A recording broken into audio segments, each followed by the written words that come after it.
All right, good afternoon. I'm joined by our first Deputy Commissioner, Barb Lark, and Deputy Commissioner Al Wright. So earlier today, about noon, we sent out body camera video regarding the March 29th police chase and officer-involved shooting. Hope everyone had an opportunity to review that. The things that have changed in the last couple of days is that the District Attorney, John Flynn, had a press conference the other day where he made a determination of clearing the officers involved in discharging their weapons of any criminal culpability. And with that, that allows us the opportunity now to expand and complete our internal investigation, which is ongoing. So with that, we'll take questions. I gotta say, again, I'm not a police officer. I want to stress that. We've never had any training like you guys do. I've only been in a car once with a siren on before you were adrenaline jumps. So I'll say that as a preface. But looking at that tape, do you feel that your officers placed themselves or other officers in danger as a result of their actions during this chase? You know, I think we have to look at the origin of this, and we have to look at who is responsible for this situation. We have an individual that is a convicted violent felon because of a prior gun conviction with an extended magazine. In this scenario, he opened fire on police officers out in an urban setting, out on in the public streets. Again, having another handgun that he is not allowed to possess, that also had an extended 30-round magazine. You know, these scenarios don't take place on a range. They don't take place in a setting with no issues in a backdrop. And on multiple occasions throughout the length of this half-an-hour pursuit, he continued to discharge his weapon. That is in the allegation papers. That's what he's been indicted on. And officers had a duty and an obligation to do their best to end that. We are reviewing all of the discharges of the weapons. Every officer that fired a round is obviously responsible for where that round goes. That also comes back to training. We're going to use this in addition as an additional teaching moment, if you will. We are going to look at where we need to improve upon training, change training, retrain people that have been trained on some of these already. We have a simulator that we are putting together, a new form of more reality-based training where they can engage in these scenario-based areas to help improve upon that. You know, the unfortunate thing, to answer your question, is that we don't get to pick and choose where these things happen. Thank God nobody in the public was hit by a stray round, either by police or by the defendants in this case. So this is a scenario that was not in the norm. This is something that you just don't see with not even with any regularity. You almost never see a situation like this. Speaking to that, the officer that observed the passenger jump out of the vehicle, what did they do? What was that interaction, and where did the passenger go? Where did the passenger go? Yeah, that fell out. So a passenger in the vehicle exited the vehicle by my knowledge of our own doing, and a police car picked up that passenger, got her at some point in the back of their police car, and then they continued on in the pursuit. So that's something that we are looking at as part of our internal review as well. And that's obviously not a normal situation that they would do? No, in that case, that should have stopped right there. That should not have continued on that. And again, that's part of the internal probe that we're looking at, and that will be addressed through that process. Yeah, could you talk about the beginning of the chase, how it started? Because I know you have a strict policy about when you're allowed to chase and when you're not. And it sounds like he stopped for, at first for tinted windows. That's what seems to be there, and that's what I been told before. Is that something we're looking into, whether they should have even started that chase to begin with? We are, and as you can see by the body camera video that we released, that initial stop was based on the tinted windows of the vehicle. A plate check then showed that the plate was not valid. The officers approached. They obtained the identification from the driver. It was determined that the driver's license was also not valid. The interaction between the officer and the operator was what I would call very cordial, very professional, very relaxed. The officers, because of the infractions with the vehicle and the driver, were going to properly have the vehicle towed. The operator of that vehicle explained to the officer that he could not walk because of a prior shooting injury. The officer was working out a way to assist that individual out of the car. At that point, he fled, as you can see on the video. Based on that information, that is not within our pursuit policy, and the pursuit at that point should not have been engaged. We see between roughly 1.5 minutes and 2 minutes into that pursuit where the woman exited the vehicle, and then seconds later, the first shot was fired by the defendant in this case. That changed the game at that point, and that made the pursuit within policy. So. But at one point, Commissioner, at about 8:42 in the released video, we hear dispatch saying, "No, cut the pursuit," in which the officer then says, who is driving, he seems frustrated, and he says, "No, no," and continue. Did you see that moment? I did, and when a command officer called for that pursuit to be terminated, at that point, we believed that we had multiple officers shot. Firearms was still being discharged. A higher ranking officer with my endorsement continued the pursuit. The speeds were not high from what we have seen, but there definitely is a danger to the public with him freely shooting throughout this. And as I said, you operate on the information you have at the time. We believe that we had multiple officers shot. There certainly, had the one shot on Bailey, then the other, belief of a second officer shot throughout that point. So at that point, the pursuit was rightfully allowed to continue. Those situations, and I'll say this again, this is not a normal situation. Those situations are very hectic. They're very, just hectic is the word I'm going to use, but so that to answer your question. And the officer shooting out the window, at one point they passed McDonald's, she is shooting, it seemed to be a woman officer out the window. Is that part of protocol too? Because like you said, it's very hard to train for this. Was she the right to do that? So that's what our internal probe is going to look at. What you have here in this scenario is, was the use of deadly physical force justified? In this case, it was. The district attorney has cleared all officers that discharge their weapons of any criminal culpability. We now have to look in our policies and procedures. Now, our use of force policy prohibits shooting at or from a motor vehicle unless deadly physical force is being used against you by means other than the vehicle. So we have to look and see what those officers that were discharging their weapons, what did they face at that time? That's why I'm not going to make any opinions right now at this second. We have not had an opportunity to conduct interviews with the officers.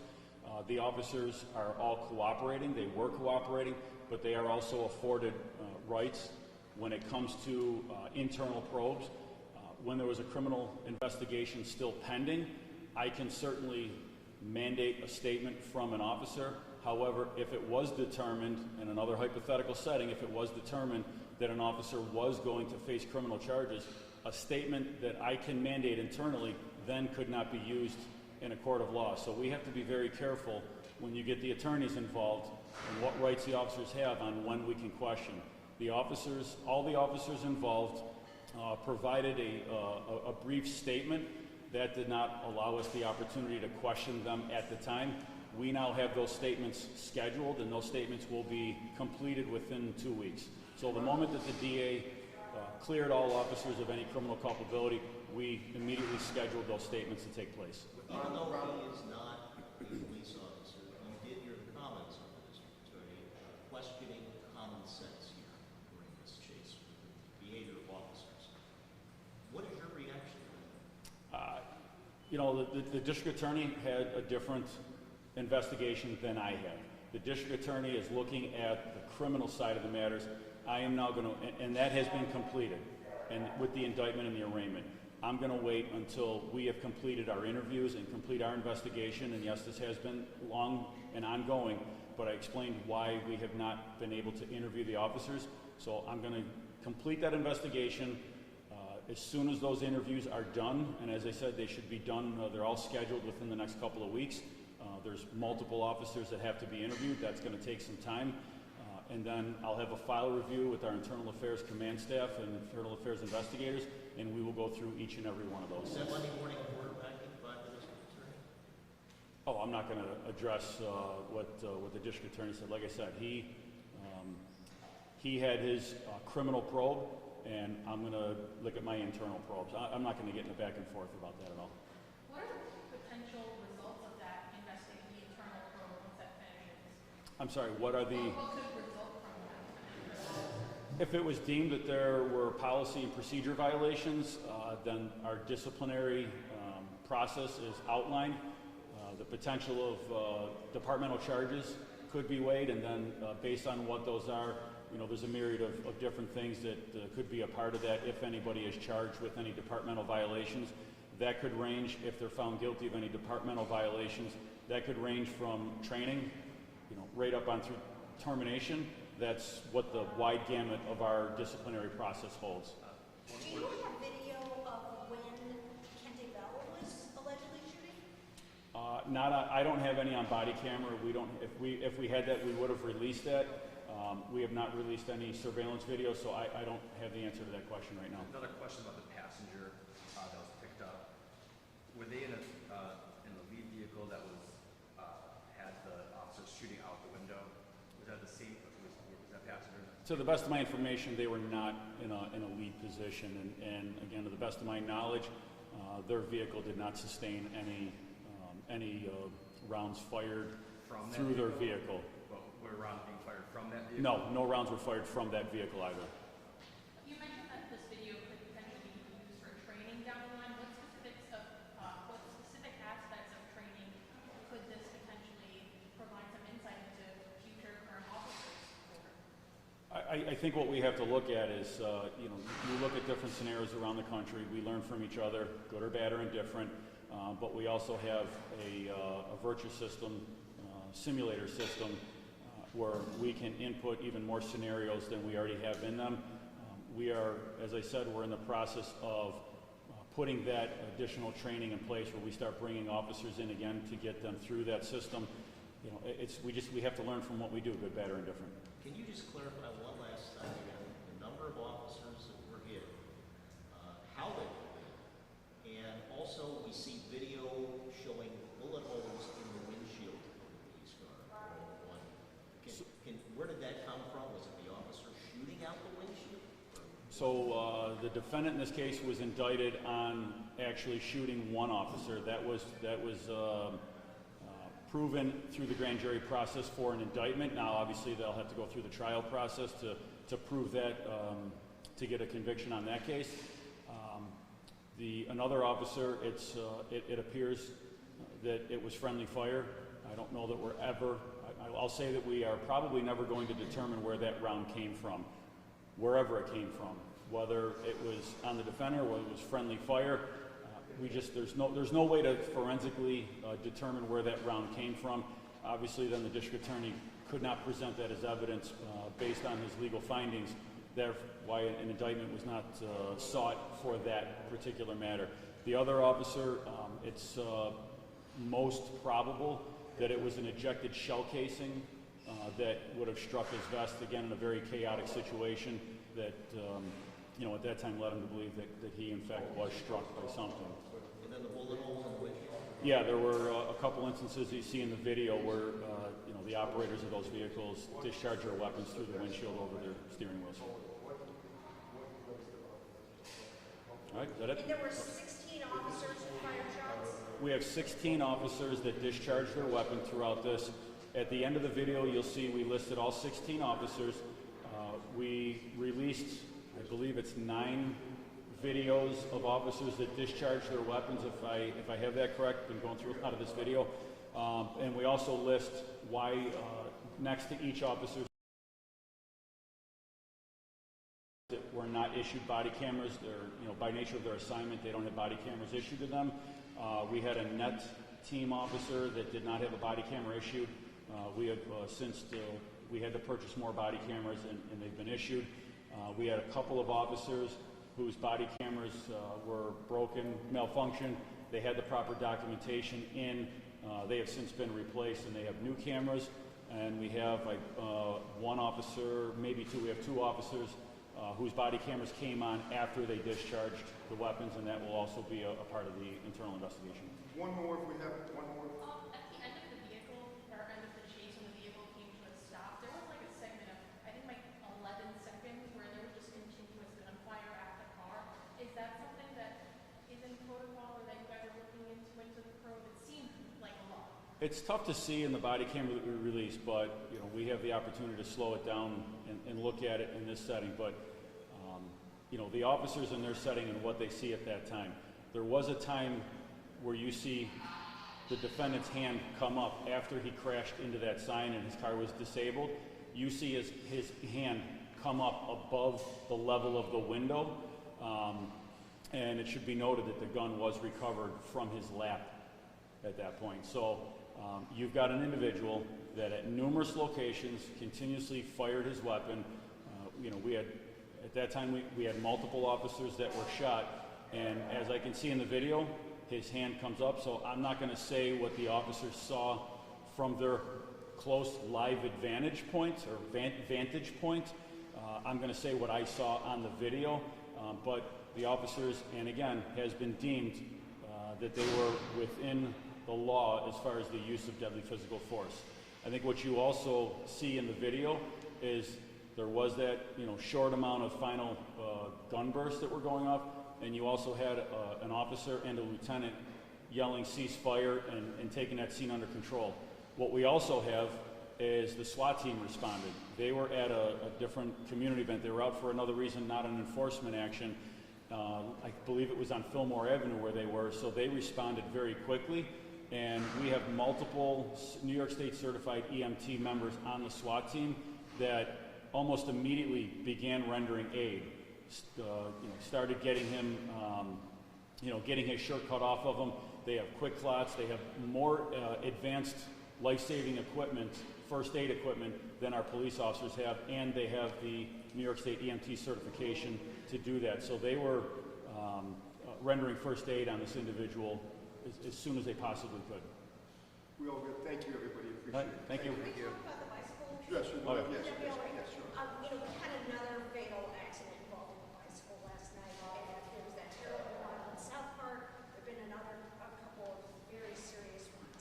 Can you talk about what's going on with that? Is there any kind of enforcement, or Well, I mean, I think in last night's case, let's talk about that one for what I can talk about at this point. It was a hit and run.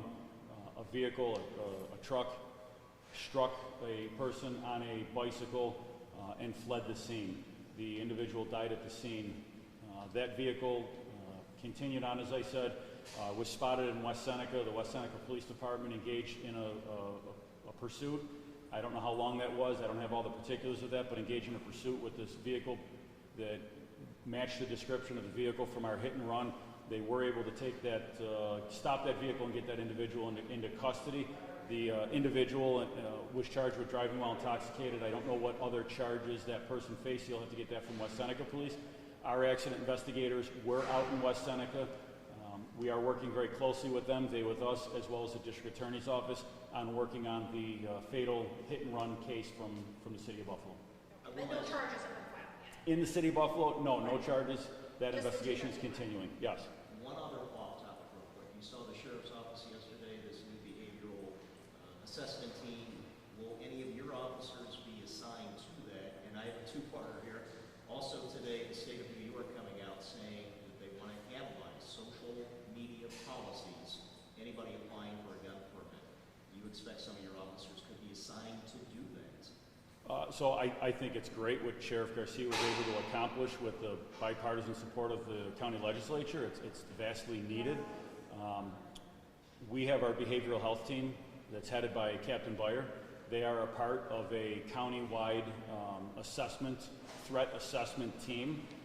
We've been doing some threat assessments on identified individuals with a mental health history. We also, as of Monday, will have our first behavioral health team threat assessment red flag detective. We announced that about a month ago, where we announced that position by union contract. We have to post a position. The union allowed us to do a short posting, so we didn't have to wait a full 30 days. They were in agreement with us, and we were able to do a shorter time frame posting. We now have a detective that will be in that position starting Monday. We are going to use our detective who will be trained in threat assessments, crisis intervention, every last bit of training that the behavioral health team gets, this detective will also get, but the detective will also be tasked with red flag notifications, orders, the emergency orders, where we feel that we need to get into court to remove weapons from a person who has been identified as a threat to themselves or others. Going along with the Sheriff's Department, we all work very well in the sandbox together. All of us do, and we have for quite some time. This is going to be another tool where we'll have more detectives, more personnel, all rowing in the same direction, doing the same work. So I think it's a great thing that they were able to get on the county level as well. Right. Just to clarify with the office, would any of your officers look at social media? We do. We've been doing that. We, not on the pistol permit side. Obviously, that's a difference that will have to come in on background checks for those applying for pistol permits. But we examine the social media as a regular course of business, both on the gang and group violence, on any potential racially motivated extremist hate crimes, or anything of that nature. We've been doing that for years. I can go back to a large-scale event probably 5 years ago. We had an individual on social media that was making threats to an event. I don't want to specifically name the event, but we had intelligence unit detectives back then, probably 5 years ago, that immediately jumped on that. We have been doing this. Obviously, we need to do more and do it better. Taste of Buffalo this weekend. You've seen violent acts across the country. Is BPD doing anything extra this year to maintain a safe event? We are, and we have expanded our presence at large-scale events. Something that's new to the festival here, and you're going to start to see going forward at other festivals, is the presence of SWAT team members. We have drones, so we will be able to monitor those high-level positions, and we will have SWAT members around. And it's a sad state of affairs that we have to put such heavily armed, highly trained personnel, but I think it is a comfort factor to people that are going out. We've been doing that for years at the marathon. We've done it at the Turkey Trot. When the Boston bombing occurred, that put those into a different frame. And normally we like to have our SWAT members kind of out of sight, not out of mind, have them watching, monitoring, in a position to move in if necessary.